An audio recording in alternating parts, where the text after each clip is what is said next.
মেঘবালিকার সঙ্গে প্রথম আলাপ আমার প্রিয় কবির কাব্যে।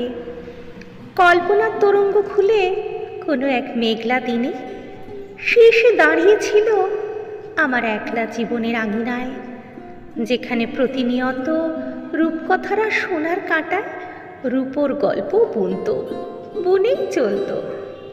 অবাক চোখে দেখেছিলাম গোধূলি রাঙা রঙে ধোয়া সেই মেঘে, দেখেছিলাম শরতের সোনালি মায়া তার মুখে ছায়া ফেলে, বর্ষার বাদল বাতাস তার কালো চুলের দুরন্ত উচ্ছ্বাসে নেচে বেড়ায় বৃষ্টি ডেকে ডেকে।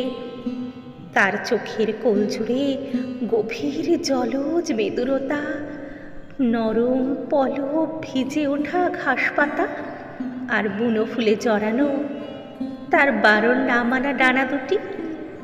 তার কপালে সেই সূর্যের নিভে আসা আভা অপূর্ব অপার্থিব ছবি এঁকেছিল মেঘ ছেঁড়া আলোর তুলিতে। আমি মুগ্ধ চোখে তাকে দেখেছিলাম আমার কিশোর বেলার মায়াপথের বাঁকে একলাটি দাঁড়িয়ে থাকতে। আজ অনেকটা সময় পেরিয়ে এসেছি নিজের সঙ্গে নিজে। কোমল হয়েছে কঠিন, জীবন হয়েছে ক্লান্ত, প্রেম হয়েছে পরাজিত, আর রূপকথা মুখ ঢেকেছে ঘোর বাস্তবে রণডঙ্কায়। তবুও মেঘবালিকার জন্য এখনো ঠিক একইভাবে অপেক্ষা করি আমি।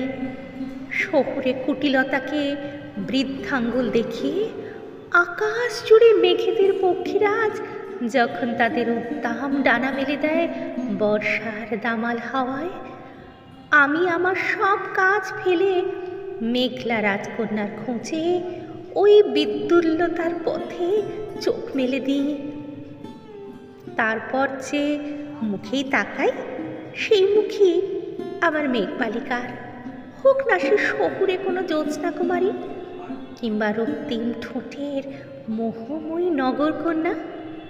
আমি দেখি তাদের হিসাব ক্লান্ত কাঠিন্য ঘনিয়ে উঠেছে পুঞ্জ পুঞ্জ মেঘ, স্বল্প সাবধানী চুলে কালো মেঘের ঢল, দামি প্রসাধন আঁকা মুখে মেঘ ছেঁড়া জ্যোৎস্নার আলো, আর তাদের উন্মুক্ত পিঠ ফুঁড়ে দুই রেশমি ডানা বন্য ভিজে গন্ধ নিয়ে। আমার চারপাশে মেঘাড়ম্বরে নেমে আসে রাশি রাশি মেঘবালিকা, আর আমি কখনো বাস্তবে রূপকথা আর কখনো রূপকথাকে বাস্তবে মিলিয়ে যেতে দেখা মুগ্ধ এক প্রাণ।